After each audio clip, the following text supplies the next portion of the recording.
Captain Jake Morrison stood on the bridge of the UES Liberty and watched the stars blur past the main window.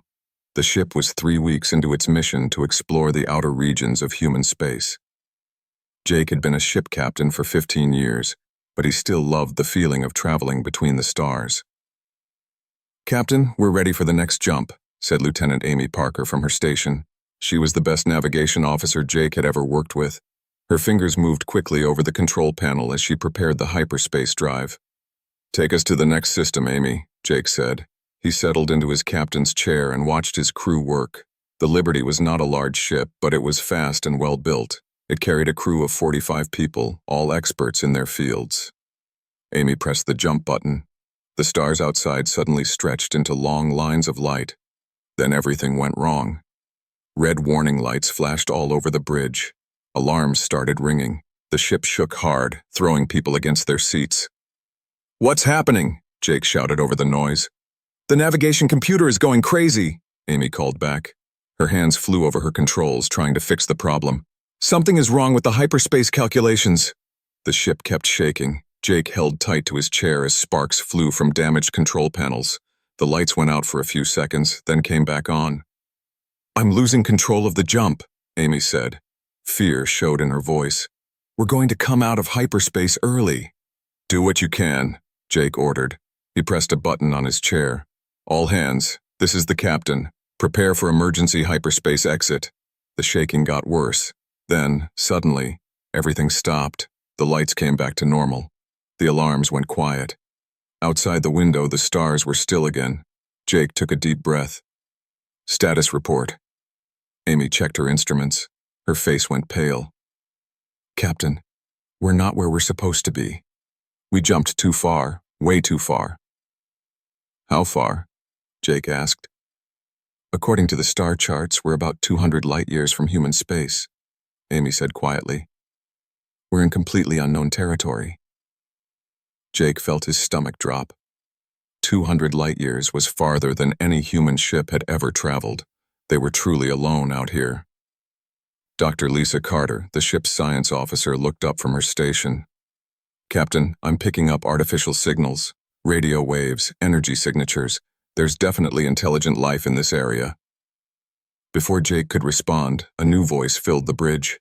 It spoke in a language none of them had ever heard before. The words were harsh and commanding. "Unknown vessel, you have entered the sacred space of the Zephyrian Empire. State your purpose or be destroyed." The message repeated several times before switching to what sounded like other languages. None of them were familiar to the human crew. Jake looked at his communications officer. "Can you respond?" "I can try, sir, but they might not understand us either." Jake nodded. "Send this message on all frequencies. This is Captain Jake Morrison of the Earthship Liberty. We are peaceful explorers. We entered your space by accident due to a navigation error. We mean no harm and request permission to leave peacefully." As they waited for a response, Dr. Carter spoke up again. "Captain, my sensors are detecting multiple ships approaching our position. They're big, much bigger than us." Through the main window, Jake could see lights moving among the stars. The alien ships were getting closer. 200 light-years away, on the planet Zephyros Prime, Admiral Vextar Cole stood in the command center of the Imperial fleet. Warning signals flashed on screens all around him. His 4 arms moved quickly as he read the reports coming in from his border patrol ships. "Admiral," said one of his officers, "the unknown ship refuses to surrender. It claims to be from something called Earth. Our computers have no record of this planet or these humans." Vextar's large eyes narrowed. In his 300 years of service, he had never encountered a ship that wasn't in the Empire's databases. Every known species in the galaxy was either part of the Empire or had been destroyed by it. "Show me the scan results," he ordered. The officer brought up images of the human ship on the main screen. Vextar studied it carefully. The ship was small compared to Zephyrian vessels, but its design was completely alien. The hull material didn't match anything in their records. The energy readings were strange and powerful. "Sir," another officer reported, "the ship's power signature is unlike anything we've seen. It's generating more energy than some of our battleships, but it's much smaller." Vextar felt a chill run through his body. Contact High Counselor Drythe immediately. Tell him we may have a first contact situation with an unknown species, a potentially dangerous one. As he gave the order, Vextar stared at the image of the human ship. Something about it worried him deeply. The Empire had ruled the galaxy for over 1,000 years because they had the best technology and the strongest military. But this small ship from nowhere was generating power levels that should have been impossible for its size.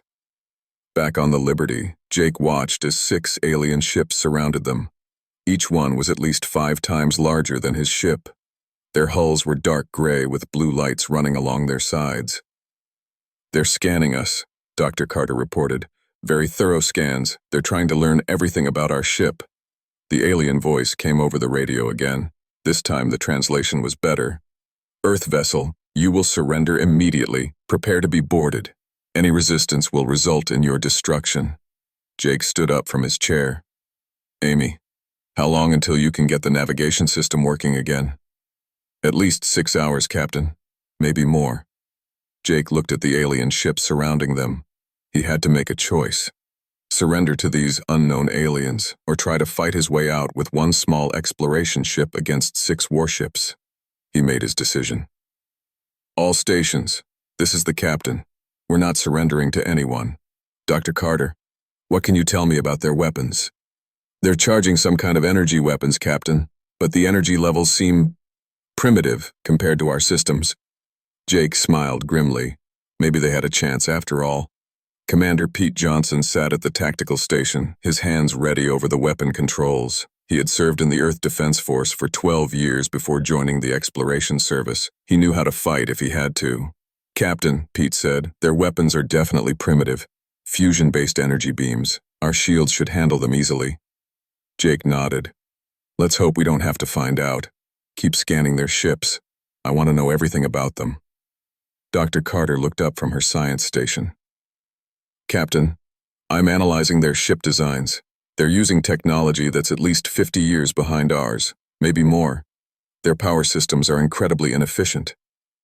On the lead Zephyrian ship, Captain Mordak received new orders from Admiral Vextar. His instructions were clear: disable the alien vessel and prepare to board it. The Empire needed to learn about these mysterious humans. "Weapons officer, target their engines," Mordak ordered. "Use minimum power. We want them alive for questioning." The Zephyrian ships opened fire. Bright blue energy beams shot across space toward the Liberty. The human crew watched as the alien weapons struck their shields. Nothing happened. The Liberty's shields absorbed the energy completely. The ship didn't even shake. "Well," Jake said calmly, "I guess Dr. Carter was right about their weapons being primitive." On the Zephyrian ships, confusion spread through the crews. Their sensors showed that they had scored direct hits on the alien vessel, but there was no damage, no explosions. The human ship just floated there, completely unharmed. "Sir," the Zephyrian weapons officer reported to Captain Mordak, "our weapons had no effect. Their shields absorbed all the energy." Mordak's blood ran cold. His ships had just fired enough energy to destroy a small moon. How could this tiny alien vessel have shields that strong? "Increase power to maximum," he ordered. "All ships, concentrate fire on the same target." 6 Zephyrian warships fired at once. The space around the Liberty lit up with energy beams. The attack was powerful enough to destroy a battle station. Again, nothing happened to the human ship. "This is impossible," Mordak whispered. On the Liberty, Jake watched the light show outside with interest. "How are our shields holding up, Pete?" "Shields are at 98%, Captain. Their weapons can't even get through our outer defense layer." Jake made his decision. "Pete, target their weapons systems only. I want to disable their ability to fight, but don't hurt their crews." "Understood, sir." Commander Johnson's fingers moved over his controls. The Liberty's weapons were designed for asteroid mining and clearing space debris, but they were incredibly precise. He could hit a target the size of a coin from 1,000 miles away. The human ship fired once. A thin beam of energy shot out and struck the lead Zephyrian vessel. The beam lasted only a fraction of a second, but it completely destroyed 3 weapon turrets without damaging anything else on the ship. Captain Mordak stared at his damage reports in shock. The alien ship had destroyed his weapons with surgical precision. Not one of his crew members was hurt, but his ship was now defenseless. How did they do that? His weapons officer asked in amazement. Before Mordok could answer, 2 more of his ships reported the same thing. Their weapons were gone, destroyed by impossibly precise shots from the human vessel. The remaining 3 Zephyrian ships stopped firing. Their captains realized that continuing the attack would be suicide. Jake opened a communication channel. Alien vessels, this is Captain Morrison. We have disabled some of your weapons to defend ourselves. We do not want to fight you. We only want to repair our ship and leave your space peacefully. On Zephyros Prime, Admiral Vextar received the battle reports with growing horror. 3 of his best ships had been disabled by a single alien vessel in less than 30 seconds. The enemy had shown incredible restraint by not destroying the ships completely. Get me High Counselor Drythe, Vextar ordered. Emergency priority. High Counselor Drythe appeared on the communication screen. He was old, even by Zephyrian standards, and had served the Empire for over 400 years. His face showed deep concern. Admiral, what is the situation? Counselor, we have a problem. This alien ship has technology far beyond ours. Our weapons cannot damage it, but it can destroy our ships easily. They could have killed all our crews, but they chose not to. Drythe considered this information. Show me the battle recordings. Vextar transmitted the sensor data from the fight. Drythe watched in silence as the human ship absorbed massive energy attacks without damage, then responded with perfectly targeted shots. Admiral, Drythe said slowly, contact the Emperor immediately. Tell him we may have encountered a species that could threaten the entire Empire. Meanwhile, Lieutenant Amy Parker was working hard to repair the navigation system. She had figured out what went wrong during their jump. A small component had failed at exactly the wrong moment, causing their hyperspace calculations to go wild. Captain, Amy called out, I think I can fix the navigation system, but I need about 6 hours to replace the damaged parts. Do it, Jake ordered. Dr. Carter, what else can you tell me about these aliens? Dr. Carter had been analyzing the Zephyrian ships constantly since the battle ended. They're definitely an advanced civilization, Captain, but their technology developed differently than ours. They seem to focus on size and brute force rather than efficiency. What do you mean? Well, their ships are huge, but most of that size is wasted space. Their power systems are incredibly inefficient. They use fusion reactors where we would use antimatter. Their computers are slow and bulky. It's like they never learned to miniaturize their technology. Commander Johnson looked up from his station. Captain, I'm detecting more ships approaching. A lot more. I count at least 20 vessels, and some of them are much larger than the ones we just fought. Jake sighed. It looks like we got their attention. Dr. Carter, send a complete record of this encounter back to Earth Command. Use the quantum transmitter. Already done, Captain. Earth will know about this in a few hours. On Earth, General Ross Bennett was enjoying a quiet evening when the emergency communication came in. He read the report 3 times before he believed it. Humans had made first contact with an alien civilization. Not only that, but the aliens seemed to think humans were some kind of threat to their empire. General Bennett activated the emergency protocols. Within minutes, the entire Earth government knew about the situation. Decisions would have to be made quickly. Back in Zephyrian space, Emperor Zalthek IX read the reports from Admiral Vextar with growing alarm. In all his years as ruler, he had never faced a situation like this. The Empire controlled over 200 star systems. It had the largest fleet in the galaxy. No species had ever successfully resisted Zephyrian expansion, but now a single ship from an unknown species had effortlessly defeated 6 of his warships. The implications were terrifying. Counselor Drythe, the Emperor said, what do we know about these humans? Very little, Your Majesty. They claim to be from a planet called Earth. Our computers have no record of this world or their species. They appeared suddenly in our space and seem to have technology far superior to ours. The Emperor was quiet for a long moment. Could this be an invasion? Are they testing our defenses? It's possible, Majesty, but they had the opportunity to destroy our ships and chose not to. That suggests they might actually be peaceful, as they claim. Or it suggests they're so confident in their superiority that they don't see us as a real threat, the Emperor replied grimly. Outside the Liberty, the new Zephyrian fleet arrived. Jake counted 30 ships, including several massive vessels that dwarfed everything else. Captain, Dr. Carter reported, the largest ship out there is over 2 miles long. It's like a flying city. Jake studied the alien fleet. Despite their size advantage, he wasn't worried. If their weapons were as primitive as the others, even 30 ships couldn't hurt the Liberty. But he was concerned about something else. This level of response suggested that the aliens saw humans as a serious threat. That could lead to bigger problems later. Amy, how's that repair coming along? Still need 4 more hours, Captain. Jake settled back in his chair. It was going to be a long day. Emperor Zalthek IX stood in the great throne room of the Imperial Palace. The massive chamber could hold 1,000 people, but today only the highest members of the government were present. Emergency meetings like this had not happened in over a century. Bring up the tactical display, the Emperor ordered. A huge holographic image appeared in the center of the room. It showed the human ship surrounded by 30 Zephyrian vessels.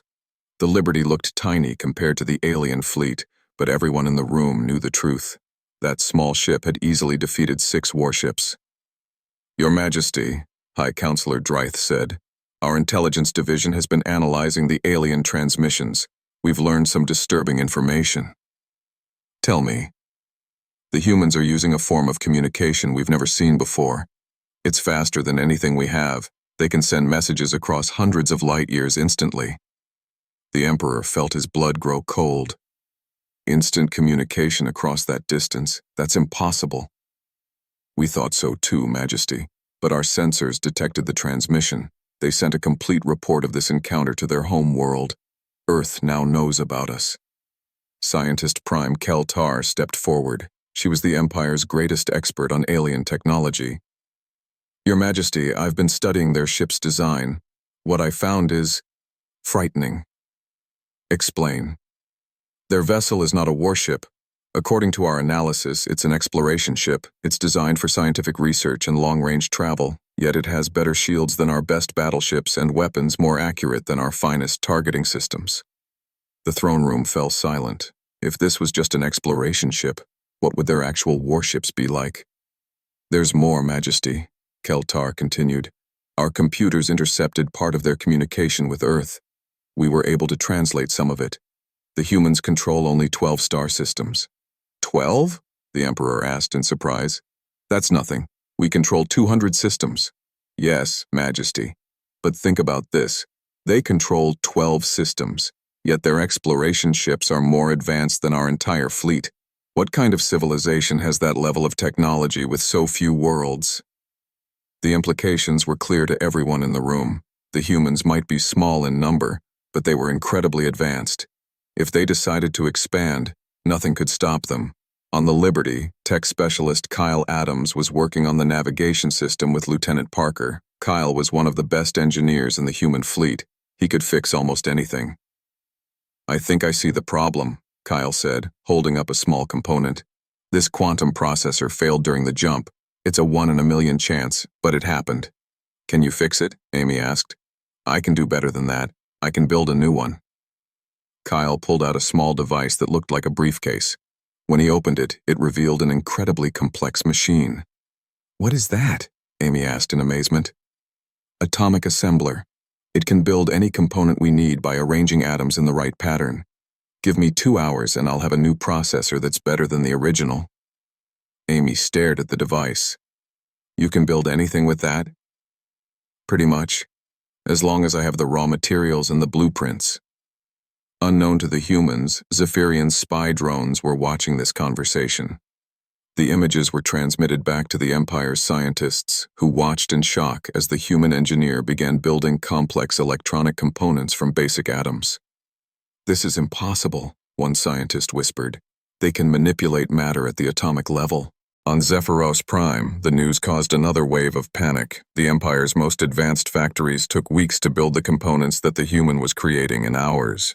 Emperor Zalthek read the new reports with growing dread.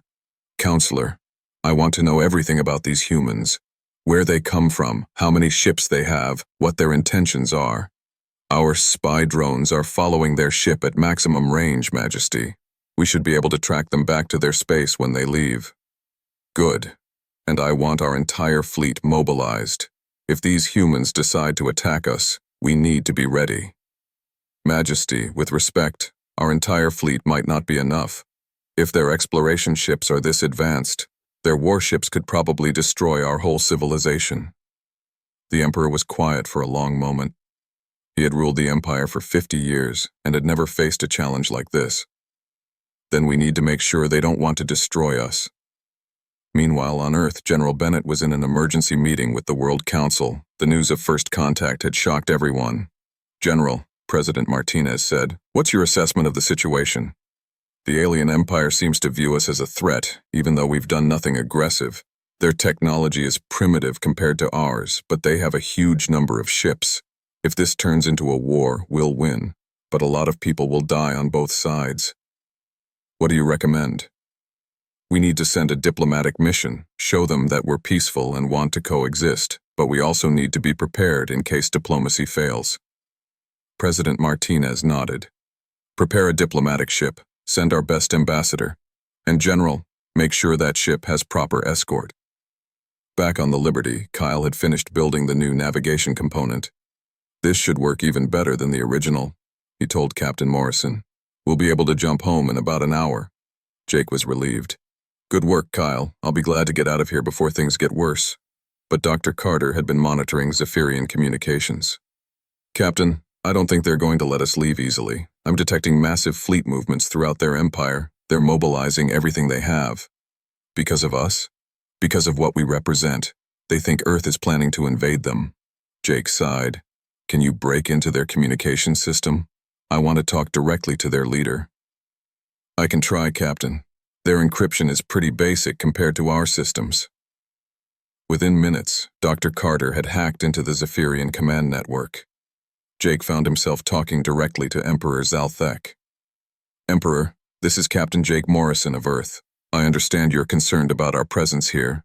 I want to assure you that we have no hostile intentions." The Emperor's voice came through the translator with obvious stress. "Captain Morrison, your ship has capabilities that threaten our entire civilization. How can we believe you're peaceful when you could destroy us all? Because if we wanted to destroy you, we would have done it already. We've had the opportunity to attack your ships, but we chose not to. We disabled their weapons without hurting anyone." "But why are you here? Why did you enter our space?" "It was an accident. Our navigation system failed during a routine exploration mission. We ended up much farther from home than we intended. All we want is to repair our ship and return to Earth." There was a long pause. "Captain, our scientists tell us that your ship can travel much faster than ours. Is this true?" Jake hesitated. Should he tell the truth? Finally, he decided honesty was the best policy. "Yes, it's true. Our ships can travel about 50 times faster than yours." Another pause, longer this time. "Captain Morrison, if we allow you to leave, will you return with more ships?" "Only if you invite us to. We don't invade other civilizations. We explore space to learn about the universe, not to conquer it." Emperor Zalthek was quiet for several minutes. Finally, he spoke again. "Captain, I find this hard to believe. Every civilization we've encountered has tried to expand their territory. Why would yours be different?" "Because we've learned that cooperation works better than conquest. We'd rather have friends than enemies." War Master Tekval, who had been listening to the conversation, stepped forward. "Your Majesty, their ship design confirms this. It's not built for war. It's built for exploration and research." The Emperor considered this. "Captain Morrison, would you be willing to meet with our representatives? Perhaps we can reach an understanding." "I'd be happy to, Emperor, but I should warn you, Earth will send more ships if they don't hear from us soon, not to attack, but to find out what happened to us." This news sent another wave of panic through the Zephyrian command. More human ships were coming. "How many ships?" the Emperor asked. "Probably just 2 or 3, maybe a diplomat and a small escort." The Emperor's relief was obvious. "Only 2 or 3 ships?" "We don't need large fleets, Emperor. Our ships are very capable." As the conversation ended, both sides began to realize that this first contact situation was more complex than either had imagined. The humans were not the conquering army the Zephyrians feared, but they were also far more powerful than anyone had expected. The next few hours would determine whether this meeting would lead to friendship or disaster. Engineer Sam Rodriguez was working in the Liberty's engine room when Captain Morrison called him to the bridge. Sam had spent his whole career working with human starship technology, but he had never seen anything like what the Zephyrians were using. "Sam," Jake said when he arrived, "I need you to take a look at the alien ships. Their technology is completely different from ours." Sam studied the sensor readings from the Zephyrian fleet. "Captain, this is incredible. Their ships are huge, but they're incredibly inefficient. Look at this power distribution system. It's wasting about 70% of their energy." "What about their engines?" "Primitive fusion drives. They must take weeks to travel between star systems. We could cross their entire empire in the time it takes them to reach the next planet." Dr. Carter looked up from her station. "Sam, show the captain what you found about their hull materials." Sam pulled up another display. "Their ships are built like tanks, Captain. Thick armor, heavy construction. But the materials are basic metals and ceramics. Our hull is made of neutronium composite. It's practically indestructible." Jake nodded. "No wonder our shields held up so well against their weapons." Communication Officer Nina Walsh had been working on improving the translation system. She was a language expert who spoke 7 human languages fluently. Now she was learning her first alien language. "Captain," Nina said, "I've been talking with their communication officers. I'm learning a lot about their culture. They're not evil. They're just scared." "Scared of what?" "Of us. They've been the strongest civilization in this part of the galaxy for over 1,000 years. No one has ever challenged them before. The idea that there might be someone more advanced than them terrifies them." Jake understood.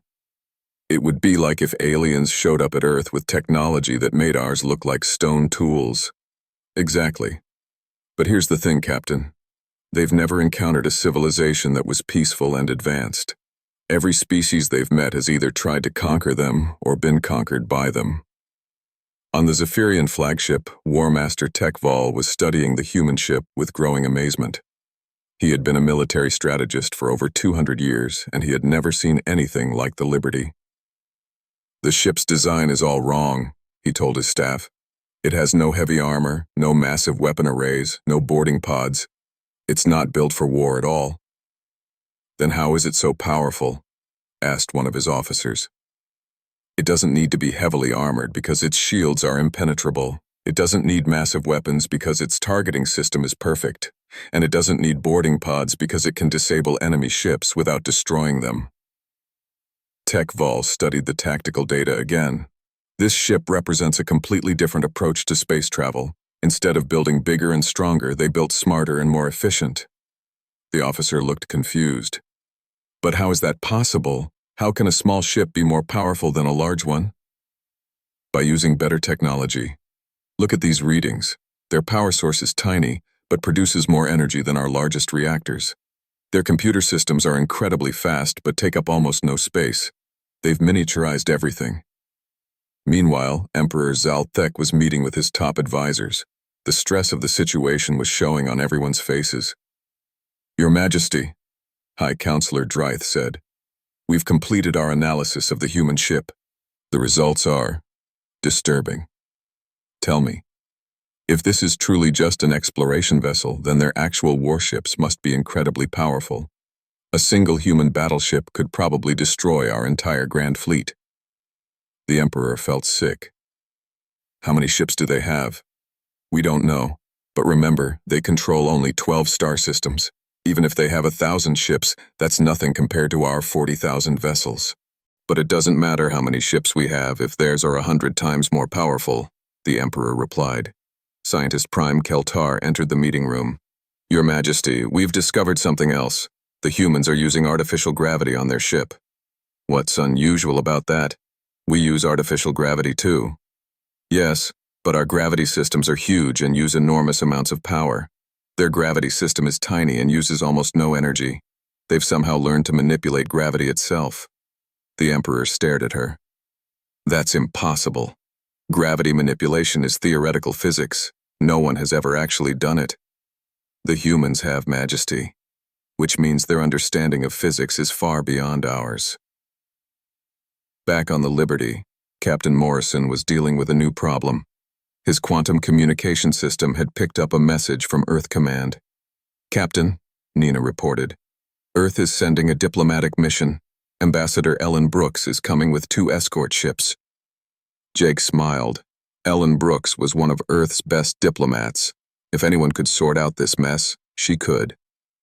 "When will they arrive?" "About 6 hours, Captain." But Jake's relief was short-lived. Dr. Carter looked up from her station with concern. "Captain, the Zephyrians are panicking. They've detected the approaching ships and think it's an invasion fleet." "How many ships do they think are coming?" "According to their communications, they think Earth is sending at least 50 warships." Jake sighed. "Nina, get me Emperor Zalthek again. I need to explain what's really happening." Within minutes, Jake was talking to the Zephyrian leader again. "Emperor, I need to tell you about the ships that are coming. It's not an invasion force. Our sensors detect 3 ships approaching at incredible speed. Are these your warships?" "No, Emperor. One is a diplomatic vessel carrying our ambassador. The other 2 are escort ships to protect the diplomat." "Escort ships? Are they warships?"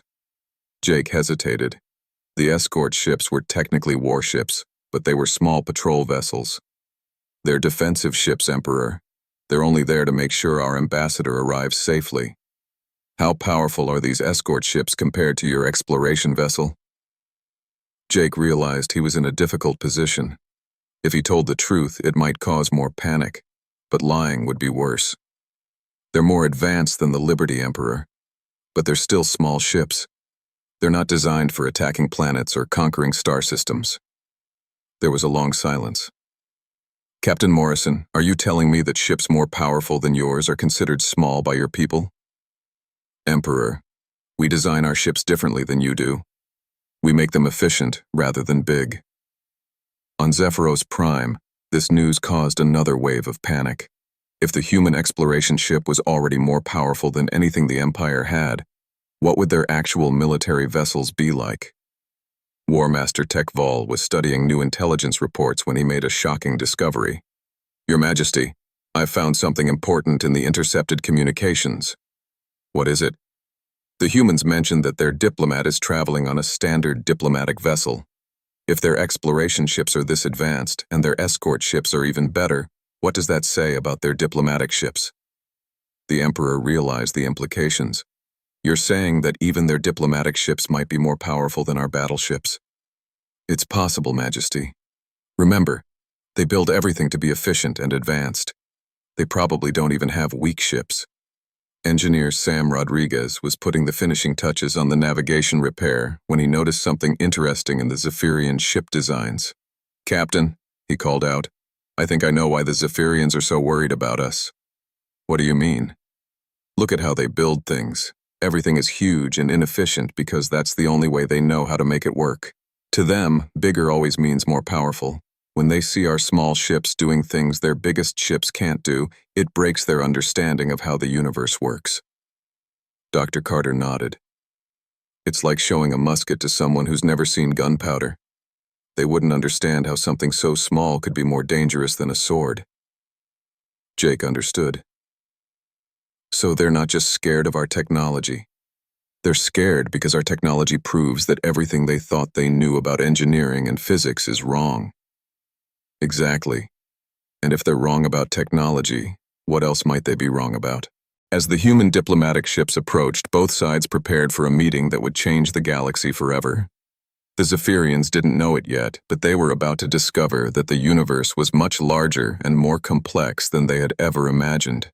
And the humans were about to learn that being the most advanced civilization in the galaxy came with responsibilities they had never considered before. Ambassador Ellen Brooks stood on the bridge of the UES Harmony as it dropped out of hyperspace near the Liberty. She had been Earth's chief diplomat for 20 years, but this was her first meeting with an alien civilization. Through the main window, she could see the massive Zephyrian fleet surrounding the small exploration ship.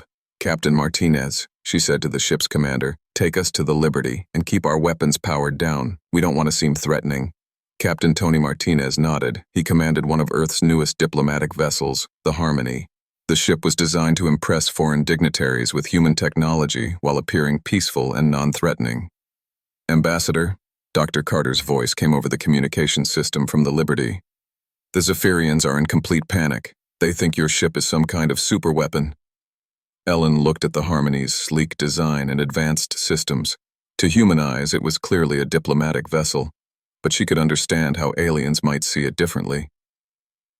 Dr. Carter, what can you tell me about their psychology? They're a proud warrior culture, Ambassador. They've dominated this region of space for over 1,000 years. Meeting humans has shattered their worldview. They're scared, confused, and trying to figure out if we're going to conquer them. Ellen nodded. What about their leader? Emperor Zalthek seems intelligent and reasonable. He's been trying to avoid a war, but his military advisors are pushing for aggressive action. On the Zephyrian flagship, Counselor Yalseth watched the human diplomatic ship approach. She was one of the few Zephyrians who specialized in peaceful negotiations. Most conflicts in their empire were settled by force, but she believed in the power of words. War Master Tekval, she said, look at that ship. It's beautiful. Tekval studied the Harmony through the tactical display. The ship was smaller than most Zephyrian vessels, but it radiated an aura of advanced technology. Its hull seemed to shimmer with energy fields he didn't understand. Beautiful and deadly, he replied. Our sensors can barely penetrate its defenses. It has stealth systems we've never seen before. Or maybe it's just designed for diplomacy, Yalseth suggested. Not every advanced ship has to be a weapon. Tekval looked at her in surprise. In Zephyrian culture, advanced technology was always used for military purposes.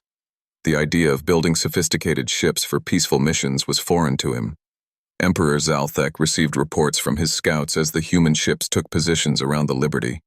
The new arrivals made the exploration ship look primitive by comparison. Your Majesty, High Counselor Drythe reported, the human diplomatic ship is scanning our entire fleet, but their scans are so advanced that our sensors can't even detect them doing it. What does that mean? It means they know everything about our ships, our weapons, our defenses, but we know almost nothing about theirs. The Emperor felt the weight of his empire's survival on his shoulders. Arrange a meeting with their ambassador. It's time to find out what these humans really want. Ambassador Brooks transferred to the Liberty to meet with Captain Morrison before the formal negotiations began. She wanted to understand the situation completely. Captain, she said, tell me everything that's happened. Jake explained the navigation failure, the first contact, the battle, and the growing tension. Ellen listened carefully, asking questions about Zephyrian culture and technology. So they see us as a threat because we're more advanced, even though we've shown no hostile intent? That's right, Ambassador. Their entire civilization is built around the idea that they're the most powerful force in the galaxy. We've accidentally proven them wrong. Ellen considered this. Then we need to show them that being powerful doesn't mean being aggressive. Captain Martinez, I want you to demonstrate some of our peaceful technologies for the Zephyrians. What did you have in mind, Ambassador? Show them our medical technology, our manufacturing systems, our environmental restoration tools. Let them see that we use our advanced science to help people, not hurt them. On the Harmony, Captain Martinez opened his ship's manufacturing bay. The Zephyrians watched in amazement as human machines began creating complex devices from basic raw materials. Within an hour, the humans had built a complete medical facility that could treat thousands of patients. Impossible, whispered scientist Prime Keltar as she watched the display. They're building a hospital in space using nothing but energy and basic elements. War Master Tekval was equally amazed. Look at the precision. Look at the speed. We couldn't build something like that in a year, and they did it in an hour. But Counselor Yalseth saw something different. Look at what they chose to build. Not weapons, not shields, not scanners. They built a hospital. What does that tell us about their priorities? The formal meeting took place aboard the Liberty, in the ship's main conference room. Ambassador Brooks sat across from Counselor Yalseth with Captain Morrison and Emperor Zalthek participating by video link. Your Majesty, Ellen began, I want to start by apologizing for the fear this incident has caused. We had no idea your empire existed, and we certainly didn't mean to threaten you. Emperor Zalthek studied the human ambassador. She seemed sincere, but he had to be careful. Ambassador Brooks, your ship's presence here has shown us that everything we thought we knew about our place in the universe was wrong.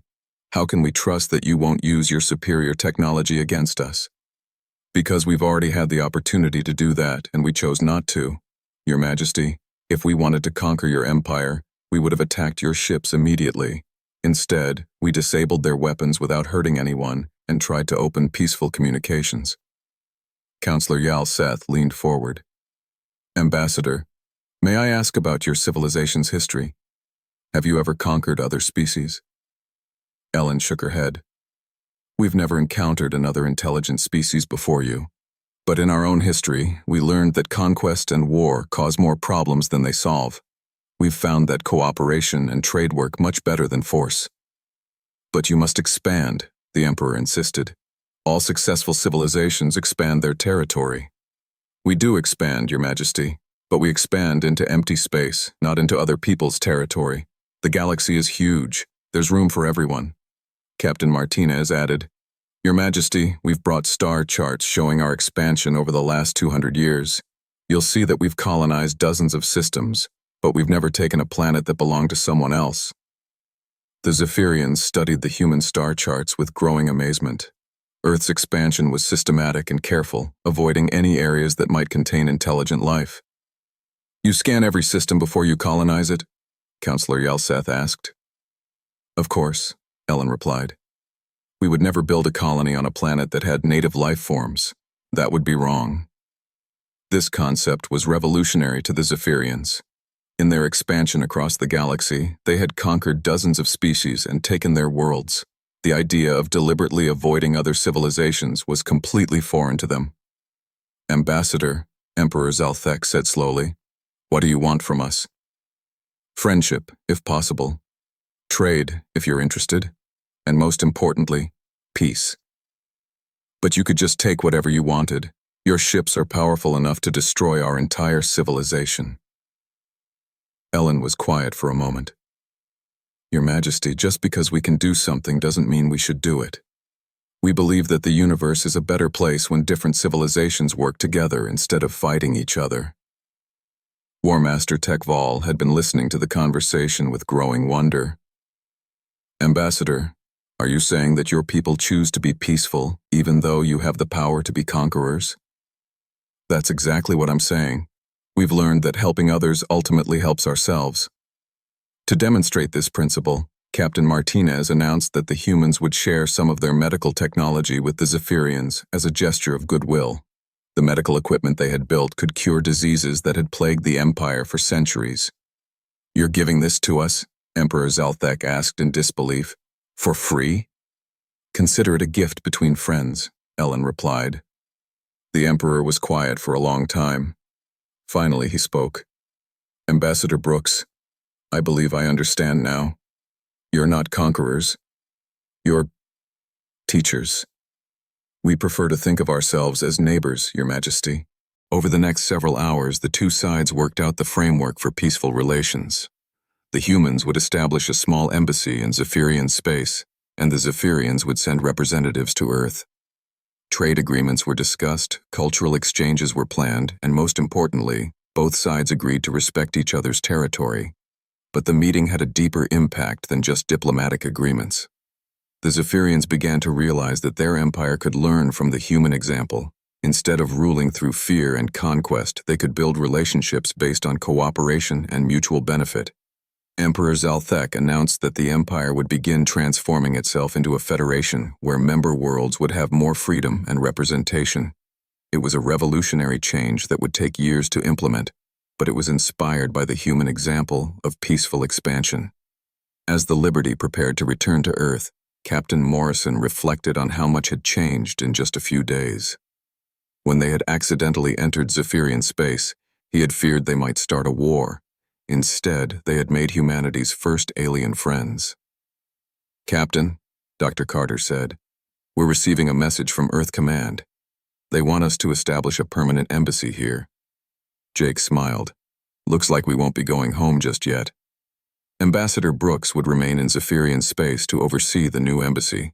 Captain Martinez and the Harmony would escort Zephyrian representatives back to Earth for the first official diplomatic mission between the two civilizations, and the Liberty would continue its original mission, exploring the galaxy and making new discoveries. But now they would be exploring as representatives of humanity's growing galactic community. The age of human isolation was over. The age of galactic cooperation had begun. As the ships prepared to depart for their various destinations, Emperor Zelthek sent a final message to Earth. Thank you for showing us that strength without wisdom is meaningless, but wisdom with strength can change the universe. The galaxy would never be the same.